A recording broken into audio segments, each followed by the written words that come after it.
네, 헌법재판소가 박근혜 대통령 탄핵 심판 선고 일정을 내일 오전 11시로 확정해서 발표를 했습니다. 국회가 대통령 탄핵안을 가결해 헌법재판에 넘긴 지 꼭 92일 만에 나온 결론인데요. 네, 오늘 이 시간 탄핵 심판 선고와 관련된 이슈를 분석해 보겠습니다. 네. 현경병 전 새누리당 의원, 강석진 전 서울신문 편집국장, 손수호 변호사 자리하셨습니다. 어서 오십시오. 어서 오십시오. 네, 안녕하십니까. 자, 대통령 또 대한민국의 운명의 날이다. 이게 드디어 이제 하루를 남겨놓고 있는데요. 어제 이제 그 헌재가 오후 늦게 5시 좀 넘어서 선고일을 발표를 하면서 이 속보를 보고 많은 분들이 좀 심쿵했다 이런 얘기를 많이 하더라고요. 일단 현 의원님께 여쭤보겠습니다. 탄핵 선고 시점을 10일과 13일 둘 중에 이제 고민했던 것으로 알고 있는데 일단 선고일이 늦어지니까 13일이지 않을까 싶었는데 어제로 전격 발표한 이유를 좀 짚어야 될 것 같습니다. 예. 저는 아마도 예. 이정미 이제 주심 재판관이라고도 재판소장 대행을 하고 있는 이분이 예. 3월 13일 퇴임을 하잖아요. 네. 그런데 3월 13일을 선고를 하게 될 경우에는 겹치니까. 겹치는 문제가 있어서 최대한 당기면 주말을 피하면은 예. 3월 10일이 되는 겁니다. 그리고 또 나중에 사후적으로 봤을 때에 대선 전국, 그러니까 탄핵 인용이 됐을 경우에는 대선 예. 전국이 벌어지는데 그렇게 되면은 그 4월 29일부터 5월 7일까지가 연휴 기간입니다. 예. 그렇게 되면은 결국 선거 기간 대선 투표일 날짜를 잡다 보면 역순으로 또 3월 10일보다 앞당기기도 어려웠던 거예요. 그러니까 현실적으로 여러 가지 고민 끝에 3월 10일로 결정하지 않았나 이렇게 네. 생각이 됩니다. 자, 강 국장님은 어떻게 좀 해석하셨어요? 10일 선고. 그 사이에 이제 헌재가 좀 속도전을 벌이지 않았습니까? 그래서 저는 이제 그거 보면서 헌재 재판관들께서 아직 의견이 뭐 다 충분히 모아졌는지 아닌지는 모르겠으로되 헌재 재판관들이 충분히 논의는 했다, 들여다봤다라고 지금 생각을 하고 있는 것 같고요. 예. 그다음에 지금 우리 현 의원님 말씀하신 대로 13일 날 이정미 소장 대행이 퇴임하는 날 이 선고를 하는 건 너무 좀 자규적인 느낌이 들 수가 있기 때문에 사회 전체적인 국민적 이 수용을 생각을 해보면 좀 그 13일 날 하는 건 조금 다소 무리가 있겠다라고 이제 판단을 했을 수가 있고요. 근데 이제 시간이 11시라서 저는 그냥 저 개인 속마음으로 이 석관이 오보내는 걸 좀 막으려고 10시에서 11시를 넘겼나 뭐 이런 생각도 했습니다만 그러셨군요. 아마 예. 그날 오전에 또 언론인이시기 때문에 그런 해석도 가능하겠군요. 평결을 해야 되니까 시간도 좀 11시로 이렇게 조정을 한 거 아닌가 그렇게 네. 생각이 됩니다. 그래서 자, 예. 마지막까지 아마 평결을 결정을 갖다가 알겠습니다. 내리려고 그럴 겁니다. 자, 법조인이신 손수호 변호사는 예상하셨나요? 10일 선고? 10일이 가장 가능성이 높지 않을까 예. 생각을 했는데요. 하지만 오히려 10일보다도 훨씬 더 앞당겨서 선고가 될 가능성도 있었다고 봤습니다만 예. 결국 대통령 측의 여러 가지 그런 그 합법적인 범위 내에서의 지원 전략으로 인해서 결국은 제일 뒤로 미뤄졌고요. 예. 또한 지금 여러분들 말씀하신 대로 13일에 선고할 경우에는 또 돌발적인 변수가 생길 수 있습니다. 예. 혹시라도 이제 7명이 되지 않거나 아니면은 그 마지막에 평결을 하지 않은 상태에서 13일이 되었는데 어떻게 예기치 않은 사정으로 평결을 하지 못하게 됐을 경우에는 이정미 재판관이 퇴임할 수밖에 없거든요. 네. 이런 위험성도 있었기 때문에 13일보다는 10일에 선고하는 것이 안전하다는 판단을 한 것으로 보입니다. 선고일에도 평일을 할 수가 있는 거죠? 당연히 가능하고요. 그렇죠. 예. 오히려 그 선고하는 날, 선고일 아침에 이제 그 직전의 평의와 평결을 통해서 헌법재판소의 최종 의견이 마무리를 결정되는 짓는군요. 것이 오히려 이런 중요한 사건에 있어서는 과거 전례들이 있습니다. 예. 그렇군요. 자, 탄핵 심판 선고를 이제 이정미 재판관의 퇴임 이후인 13일 이후로 박 대통령 대리인단 측에서는 좀 미루려는 시도가 있었는데 그렇습니다. 헌재 측에서는 별다른 반응을 내놓지 않았습니다. 이 부분은 어떻게 해석해야 될까요? 저는요, 네. 우리 국민 여러분이 인식하시거나 그리고 언론에 나타난 바대로 헌재가 공정하고 신속하게 진행했다는 부분에 대해서는 저는 전적으로 동의를 합니다. 근데 그 과정에서 여러 형태로 박근혜 대통령 변호인단 측의 의견을 수렴하려고 노력했다고도 봅니다. 네. 그런데 사실 그 대리인단이 몇 가지 우리가 봤을 때에 지연 전술을 썼단 말이에요. 우리가 대표적으로 알 수 있는 게 무더기 정의 신청을 한다든지 심지어 주신 재판관에 기피 신청을 한다든지 또 그리고 보면은 진행 시기를 놓고 계속적으로 늦춰달라. 네. 그리고 박근혜 대통령의 최후 진술 여부를 놓고 날짜를 놓고 시소를 벌이고 이런 일이 벌어졌었거든요. 그런데 그 과정에서 초기에는 정인 신청 같은 경우도 예. 대통령 측 대리인단의 의견을 들어줬어요. 네. 근데 막상 거의 다 출석을 안 해버렸잖아요. 이런 상황에서 더 이상 대통령 측 대리인단의 의견을 마구 수용하다가는 헌재의 일정을 못하겠다 이런 차원에서 진행되었다고 저는 생각을 합니다. 예, 알겠습니다. 어쨌든 이게 이번 그 선고가 작년 12월 9일에 네. 국회가 탄핵소추안을 의결하고 소추안 정보를 헌재에 접수한 지 91일 만의 일인 건데 17차례 변론이 진행이 됐고요. 재판관 뭐 회의도 휴일을 빼고 매일 열렸는데 노 대통령 탄핵 심판 때와 비교했을 때 시간이 많이 걸리니 아무래도 뭐 사안이 좀 다르다고 볼 수 있는 부분이겠죠. 예. 저기 뭐 몇 가지 이유가 있죠. 우선에 노무현 대통령 탄핵 소추안 그 심의할 때는 사안이 명료한 거 하나가 주된 그렇죠. 거 아니었습니까? 이번에는 뭐 사안이 많고 그다음에 그 팩트 파인딩 해야 될 것들, 사실 확인을 해야 될 것들도 많았고 그다음에 중요한 거는 대통령 측 변호인단이 지연 전술을 무지하게 구설을 많이 했고 그렇기 때문에 시간이 많이 걸렸던 것 같고요.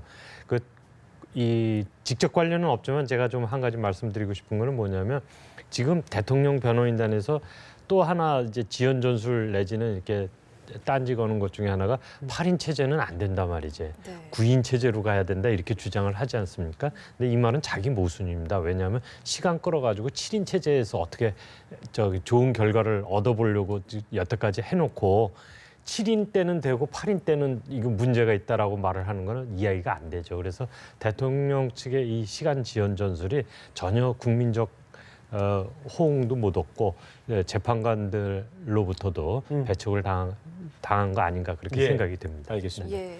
자, 이제 어쨌든 내일로 선고일이 정해졌습니다. 그렇다면 이제 재판관 8인이 파면 여부를 결정하게 될 텐데 그러면 어떻게 할 것인가에 대한 심증을 굳혔다고 봐야 되는 건지 아직 평의가 남아있기 때문에 아니면 더 바뀔 가능성이 있는지 어떻게 보십니까? 네, 물론 평의가 남아 있고 더 진행될 수도 있겠습니다만 각각의 그런 그 개별적인 헌법재판관들의 개인적인 입장은 이미 정해졌을 것으로 보는 것이 맞습니다. 예. 왜냐하면 헌법재판소 법 규정을 좀 봐야 되는데요. 예. 36조에 종국 결정이라는 조항이 있습니다. 그 1항이 재판부가 심리를 마쳤을 때에는 종국 결정을 한다거든요. 예. 그리고 또한 선고일을 지정했습니다.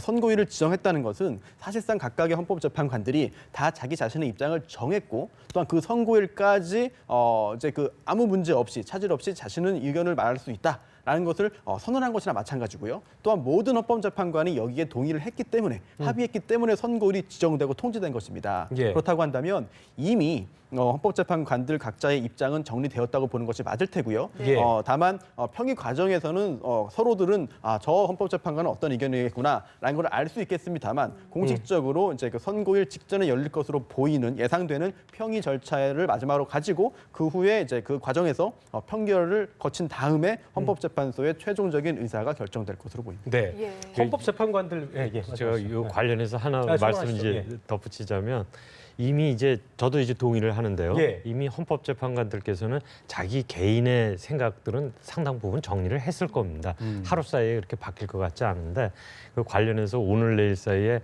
집회를 많이 지금 그렇죠. 또 하려고 찬반 그러지 집회도 않습니까? 열린다고 하죠. 그런 예. 압박에 의해서 헌재 결과가 많이 바뀔 것 같지 않으니까 좀 조금 열기를 좀 빼서 좀 예. 평화롭게 갔으면 하는 바람입니다. 그렇습니다. 네. 근데 성향이나 판결 스타일이 다 제각각이어서 어떤 결론을 질까 물론 이 사안 자체는 다른 사안과 좀 다르기 때문에 뭔가 좀 국민적 여론도 있겠고요. 여러 가지 이런 상황을 좀 재판관분들께서 이제 고려하실 텐데 각자의 성향이 어떤 판결에 영향을 미칠 수 있을까 이 부분도 좀 궁금한 점이거든요. 어떻게 좀 보고 계세요? 원론적으로는 네. 미칠 수 있다고 보는데 네. 사실은 저는요 개인의 의견은 저도 입장을 정했다는 부분에 동의를 합니다. 그런데 가급적이면 헌재 재판부 입장에서는요 통일된 의견을 모으는 보이지 않는 그 노력을 할 겁니다. 왜 그러냐 하면은 이 평의가 나중에 결정문까지 되고 나서 인용이 되든 기각이 되든 만장일치가 되었을 때 후폭풍이 가장 적습니다. 예.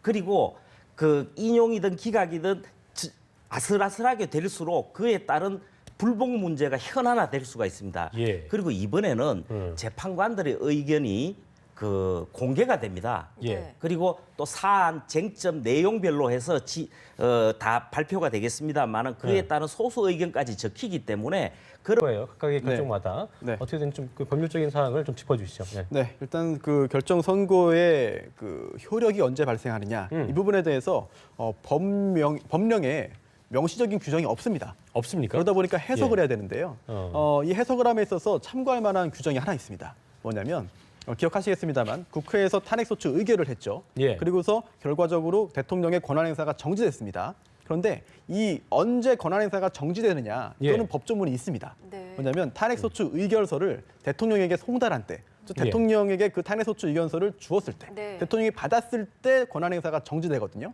그런데 이 가정입니다만 파면 결정이 선고됐을 때는 언제부터 대통령이 파면되는 것이냐는 규정이 없거든요. 예. 그렇다면 반대 해석을 할 때 특별히 송달되어야만 권한행사 정지된다는 규정이 있지만 파면 경우에 언제 파면되느냐는 규정이 없는 것을 볼 때 네. 선고하는 즉시 대통령이 파면된다. 라고 해석을 하는 것이 다수설이고요. 또한 헌법재판소도 그렇게 보는 것 같습니다. 반대로 탄핵이 이제 기각됐다라고 하는 경우에도 기각 결정이 선고되는 즉시 대통령은 권한행사 정지 상태가 아니라 대통령 권한을 행사할 수 있는 상태로 곧바로 진입하게 된다고 복귀하는 거죠. 봐야 됩니다.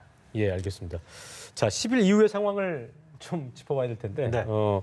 정치권이 바뀔 것이고 모든 이슈를 이제 빨아들일 거기 때문에 기각이 되든 인용이 되든 간에 모든 이슈가 글로 몰리기 때문에 10일 이후의 상황을 저희가 참 짚어보는 게 쉽진 않겠지만 예상을 좀 해주신다면요. 네. 인용이 됐을 경우에는 네. 즉각 대선 국면으로 바로 들어가겠죠. 음. 그리고 기각이 됐을 때는 지금까지 정치권이 애써왔던 거는 다 보류가 되고 그 대선을 앞둔 뭐 그런 여러 가지 시도들이 있지 않습니까? 그건 다 보류가 되고 대통령은 복귀를 하겠죠. 근데 저는 기각이 됐을 때 대통령이 복귀를 해도 이 국정 혼란과 이런 상황은 계속되리라고 분열은 봅니다. 이어진다. 네, 왜 그러냐면 우선은 대통령의 권위가 땅에 떨어졌습니다. 이 정치를 함에 있어서 그냥 제도적인 권력도 중요하지만 권위가 살아 있어야 되거든요. 그런 점에 있어서 대통령의 권위는 굉장히 땅에 떨어져서 국정을 운영하기가 굉장히 어렵겠다. 그다음에 두 번째로는 대통령이 뭔가를 하려고 그래도 지금 김기춘 실장, 조윤선 장관 뭐 등등 해가지고 싹 다 지금 다 네. 구속되지 않았습니까? 그러니까 대통령만 빼고 다 구속된 거나 마찬가지고 네. 지금 단죄를 받기 일부 직전인데 그런 상황에서 대통령으로서의 책임도 중하기 때문에 대통령이 국정을 제대로 챙기고 끌고 나갈 수 없다고 한다면 대통령 남은 임기 동안 굉장한 어려움이 있겠다. 네. 그리고 또한 대통령의 조기 하야를 원하는 목소리는 계속될 수 있겠다. 이렇게 생각이 됩니다. 헌법국의 강도를 이제 기각 이후가 훨씬 더 쓸 것이다라고 보신 거고요. 그래서 예. 이제 저는 인용이 됐든 기각이 됐든 대통령이 자기 입장을 갖다 분명하게 내놔야 되겠는데 네. 인용할 경우에는 지금 불복할 경우에 얼마나 국가적 위기가 오겠습니까? 그걸 대비를 해서 대통령이 승복을 호소하고 단합을 호소하는 그런 입장을 내놔야 될 것이고 기각의 경우에도 대통령이 반성을 반드시 앞세워야 된다고 생각을 합니다. 지난번 정규재 인터뷰 TV 네. 인터뷰에서 인터넷 TV 인터뷰에서 행간에 이렇게 보면 검찰하고 언론에 대해서 굉장한 불만을 갖고 있고 기각되면 좀 손 좀 보겠다는 뜻 아닌가 이렇게 오해를 살 만한 부분도 있었는데 예. 그런 자세는 절대 독이 되지 약이 되지 않습니다. 그러니까 대통령이 기각 시에도 그 업무에 복귀를 하더라도 정말 처절한 반성을 갖다 앞세워서 국민한테 석고되지 않은 심정으로 임해야 될 네, 거라고 봅니다. 손소변에서 할 말씀이 네. 있는 것 같습니다. 예. 이 전국 혼란이 당연히 발생하지 않기를 바라고요. 네. 그런데 한 가지 우려되는 것이 있습니다. 뭐냐면 이게 정치적인 걸 떠나서 법적인 부분에서도 전국 혼란이 좀 발생될 게 우려가 되는 게 뭐냐면 네, 어떤 겁니까? 이 탄핵 인용 요건 관련해서입니다. 네. 이게 과반수, 즉 8명 중에 이제 절반이 4명이니까요. 5명이 이제 그 탄핵에 찬성했다라고 한다면 과반수입니다만 네.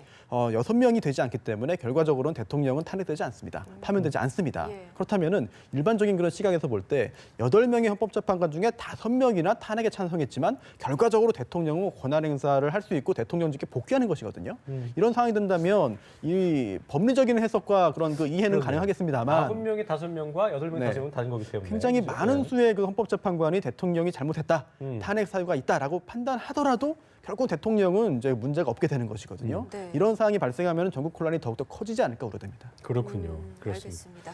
자, 고 노무현 전 대통령 탄핵 심판 때는요. 네. 어느 재판관이 어떤 입장을 보여서 기각을 냈는지 그런 게 밝혀지지 않았는데 이번에는 그렇습니다. 그런 게 다 결정문에 담긴다고 하더라고요. 이유가 뭐라고 보십니까? 네, 지난번에 그 2004년이었죠. 예. 노무현 전 대통령 탄핵 심판 당시에는 소수 의견이 분명히 있었을 것이다, 반대 의견이 있었을 것이다라고 짐작은 했지만 법령상 소수 의견을 밝힐 만한 근거가 없었기 때문에 밝힐 수가 없었습니다. 그러자 그 후에 소문들이 돌았는데요. 구체적인 숫자까지 적시된 소문들이 있었습니다.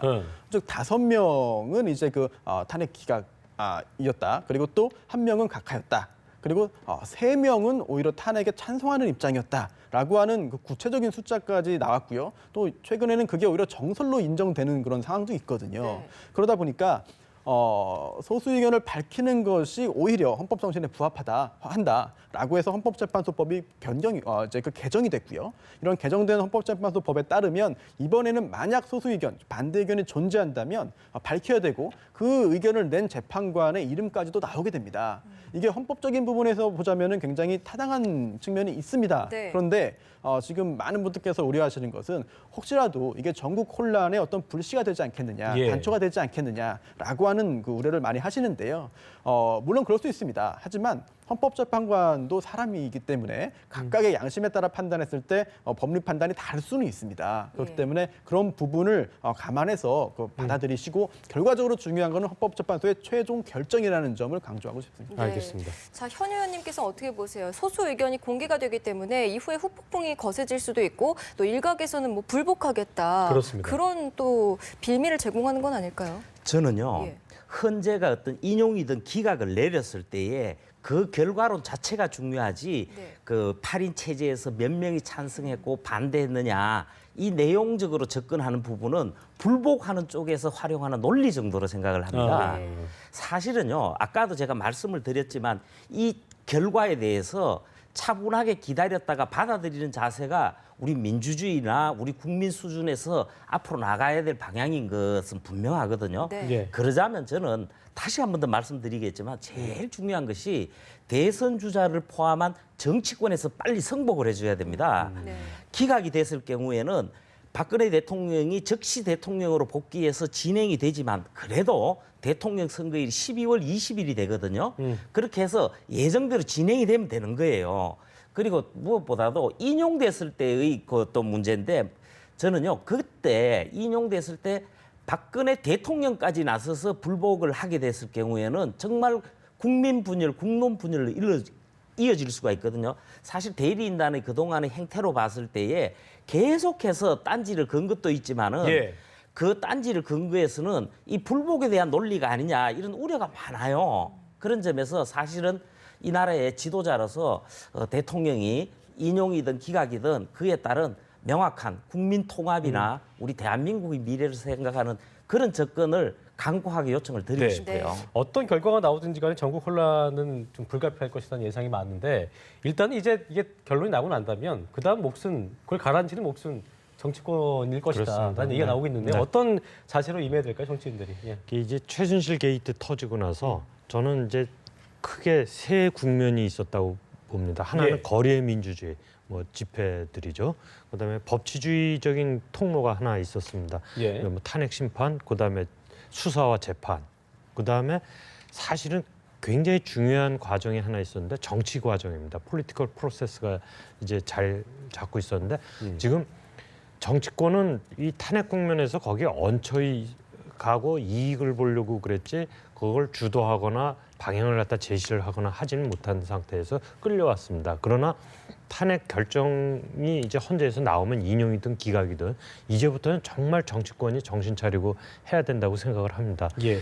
그 정치권이 해야 될 일 중에 가장 중요한 거는 네. 그걸 좀 듣고 싶습니다. 승복입니다. 승복. 네. 그다음에 두 번째가 반대에 대한 포용을 포함한 국민 통합입니다. 네. 국민 통합이 되지 않으면 지금 현안이 얼마나 많습니까? 사드 문제, 중국과의 문제, 일본과의 문제, 청년 실업의 문제, 뭐 고통받는 가난하고 고통받는 그 층이 얼마나 광범위합니까? 이런 국가적 현안들이 엄청나게 기다리고 있기 때문에 통합이 되지 않으면 안 됩니다. 그래서 정치권이 해야 될 일들은 승복과 통합을 우선에 앞세워야 되고요. 그다음에 두 번째로는 지금 대선 국면으로 만약에 들어갈 경우에는 말이죠. 정치권에서는 이 나라를 갖다 어떻게 끌고 가겠다는 비전, 개혁에 관한 비전을 갖다 반드시 구체적으로 제시를 해야 됩니다. 그걸 통해서 국민의 심판을 받으려고 해야 될 것 같습니다. 여태까지는 탄핵 갖고 그냥 먹고 살았는데 예. 이제는 그게 아니고 탄핵 국면은 지나갔으니까 이제는 이 나라를 어떻게 끌고 갈 것이냐에 관한 개혁 비전을 갖고 승부를 내줬으면 예. 합니다. 공론무효를 좀 최소화하는데 앞장서서 이제 좀 네. 예, 할 역할을 해야겠죠. 예. 네. 자, 탄핵 심판 선고일 확정 이후 정치권의 반응도 궁금하고요. 그 이후에 대선 구도는 또 어떻게 흘러갈지도 궁금합니다. 뭐 제일 지금까지 덕본 거는 민주당 아닌가요? 그렇습니다. 예, 그리고 그 추세는 조금 탄탄대로일까요? 뭐 계속 가겠죠. 그런데 예.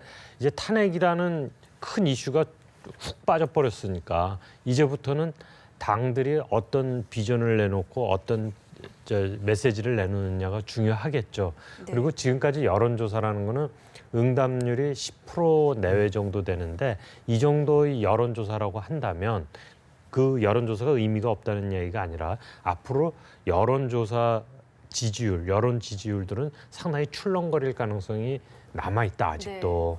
그리고 탄핵이라는 이슈가 빠지기 때문에 그 두 가지 이유 때문에 앞으로 대선 국면은 지금부터가 레이스가 되겠다 이렇게 네. 생각을 합니다. 자, 아까 제가 못 여쭤봤는데 현 의원님께 여쭤볼게. 이게 탄핵 선고 당일에 서울의 가포비상 최상위 경계령 상당히 의미하는 바가 있는 것 같습니다. 이게 특히 이 부분에 대해서 충돌이 없어야 될 텐데 없기 위해서 이런 이제 비상령이 내려진 건데 어떻게 좀 예상을 해보고 계세요? 예. 저는요 그동안 집회 척 그리고 또 집회에 참석했던 시민들 그동안 어떤 불상사 없이 잘해왔지 않습니까? 예. 네. 지금 이제 무려 촛불 집회가 20차까지 진행이 됐고 그렇습니다. 태극기 집회가 17차까지 진행이 되고 있습니다. 이런 네. 상황에서 불상사 없이 진행되어졌다는 점에서는 우리 국민의 높은 시민 의식과 정치 수준을 보여줬지 않냐 이렇게 자평을 하고 싶어요. 그런데 이제 선고를 앞두고 마지막 이제 남아 있는데 그렇습니다. 서로 자신의 입장을 어떻게든 강하게 표출하고 싶은 욕구가 있을 거란 말이에요. 그런데 이 부분을 막을 수 있는 것이 경찰입니다. 그래서 그런 조치 자체는 시의적절하다고 보고요. 그동안 통상 한 10,000에서 2만 명 정도의 경찰 병력이 동원해서 양쪽 진영에 차벽을 치고 안전장치를 하면서 평화 집회를 이어왔단 말이에요. 그런데 오늘 밤이나 내일 선고 때까지 그리고 그 직후에 있어서는 조금 더 필요할 거로 봅니다. 그래서 병력이라든지 최대한 부분에 동원도 필요하고 그리고 사실 저는요 비상대기라든지 여러 조치도 플랜 B, 플랜 C를 준비해야 되지 않느냐 이런 차원에서 생각을 합니다. 네, 알겠습니다. 자, 탄핵 심판이 임박하면서 이제 박 대통령과 운명을 같이 하게 될 자유한국당이죠. 예. 비상근무 체제에 들어갔다고 하는데, 자, 탄핵 심판 이후에 자유한국당은 어떤 반응이 나올까요? 또 운명도 궁금하고요. 예, 운명이 어떻게 될까요? 저는 그 부분을 두 갈래로 예. 접근을 하고 싶은데 한 부분은 탄핵이 인용되었을 경우입니다. 기각이 되었을 때는 현 국면이 그냥 진행되면서 정치적 혼선과 충돌 정도로 보시면 되거든요. 그래서 인용이 되었을 경우에는 자유한국당의 경우에는 박근혜 대통령이 이제 즉각 파면이 되고 이제 현직이 없는 상태가 되잖아요. 이런 경우 상황에서 국정 책임의 공동 책임자로서 막대한 그 책임 논란에 휩싸일 가능성이 많습니다. 그런데 두 번째가 그 부분에서 벗어날 유일한 길은 그 민주당이나 야권에 대응할 수 있는 보수 진영의 확실한 대선 후보를 만들어내는 일이 될 거거든요. 네. 그래서 제가 볼 때는 인용이 되었을 때에 대통령 그 승복 그리고 자신들의 사과와 반성 그리고 곧바로 대선 전국으로 물꼬를 옮겨가 버리는 그러면서 진행을 할 걸로 봅니다. 예. 여기서 하나 또 빠뜨릴 수 없는 부분이 그 화난 15 내지 20%의 탄핵 반대 국민들의 그 분노를 민주당으로 향하지 않겠어요? 그렇습니다. 자, 바른정당 같은 경우도 이제 뭐 기각된다 그러면 총사퇴하겠다 얘기도 했었는데요. 그러니까 막말로 이제 30명이 넘는 의원들이 총사퇴를 하게 된다면 국회 마비 우려도 되고요. 그러니까 뭐 여러 가지 또 우려들을 생각해 볼 수 없습니다. 이는 어떻게 좀 봐야 될까요, 그 부분은? 저는 뭐 사퇴할 것 같지는 않습니다. 그 말이 그런 거고. 네. 그러나 기각을 할 경우 헌재가 그때 바른정당은 심대한 타격을 받겠죠.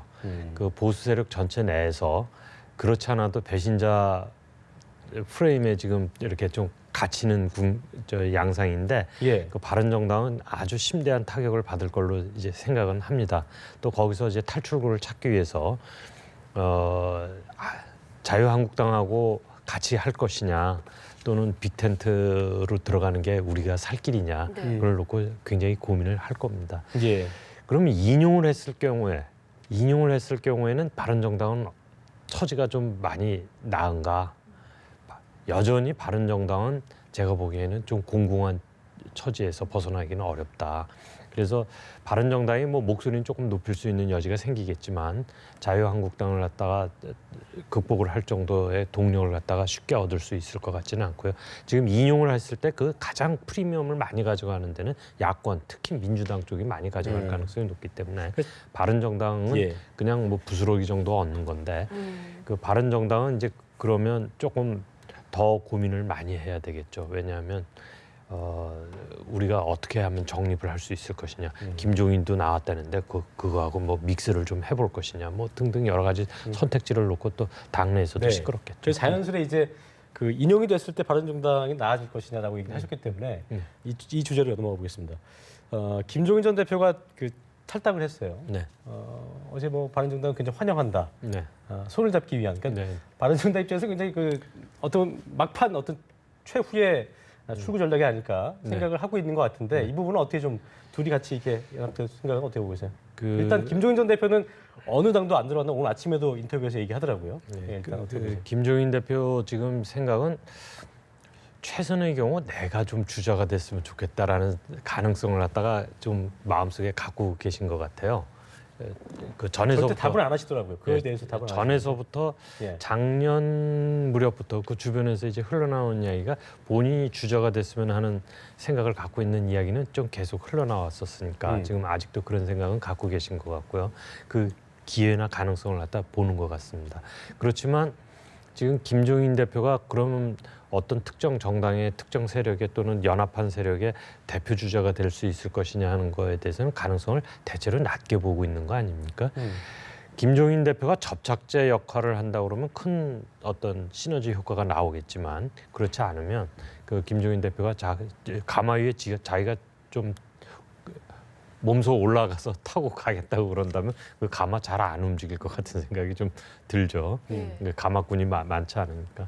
뭐 그런 상황이기 때문에 바른정당은 일단 지금 주자들이 지리멸렬한 상태라서 김종인 대표를 갖다 끌어들이고 싶은 생각은 이해가 되지만 그 김종인 대표를 끌어들인다고 그래서 갑자기 야권의 빅텐트가 한꺼번에 이렇게 쓰는 것 같지는 않고요. 예. 빅텐트가 성공하기까지는 더 많은 논의나 이런 것이 필요하고 구심점이 좀 더 확실해져야 될 걸로 보입니다. 예. 자, 끝으로 이제 법률적인 부분 마지막으로 짚어보고 좀 마무리하겠습니다. 인용되든 기각되든 대통령에 대한 검찰 수사는 계속이 될 텐데요. 최종 선고에 따라서 수사에도 영향을 미치게 될까 안 될까 이 부분도 좀 짚어보면서 마무리 짓겠습니다. 어떻게 보십니까? 큰 영향이 있습니다. 일단 대통령은 특검이 수사를 시작하기 전에도 이미 여러 가지 범죄 혐의로 인해서 피의자로 입건이 된 상태였고요. 여기에 더해서 특검도 뇌물수수 등을 포함해서 추가 입건했습니다. 따라서 피의자 신분입니다. 그런데 그동안 검찰과 특검에서 대통령에 대한 대면 조사를 하지 못했는데요. 그 이유가 바로 현직 대통령이기 때문입니다. 네. 내란 또는 외환죄가 아닌 이상 현직 대통령은 형사소추를 받지 않고요. 예. 그에 따른 해석의 결과 그렇다면 체포나 구속 등 강제 수사도 대상이 되지 않는다. 그렇기 때문에 체포를 시도를 못했습니다. 특검과 검찰에서. 그런데 만약 이번에 그 탄핵 인용 결정을 통해서 대통령직에서 파면된다면 전직 대통령이긴 하지만 현직은 아니거든요. 예. 따라서 검찰이 아무런 어떠한 제한도 없이 강제 수사할 수가 있겠고요. 현재까지 특검과 검찰이 밝힌 수사 보고에 따르자면은 검찰과 특검은 박근혜 대통령이 범죄를 범했다고 보고 있거든요. 그렇다면 법 앞에 평등하기 때문에 특별히 다른 일반적인 피의자에게 할 수 있는 모든 조치를 할 것으로 보이고요. 그렇게 하지 않았을 경우에는 국민들이 굉장히 큰 불만을 제기할 것으로 보입니다. 알겠습니다. 네. 자, 오늘 대담 여기서 마무리 짓겠습니다. 세 분 네. 고맙습니다. 고맙습니다.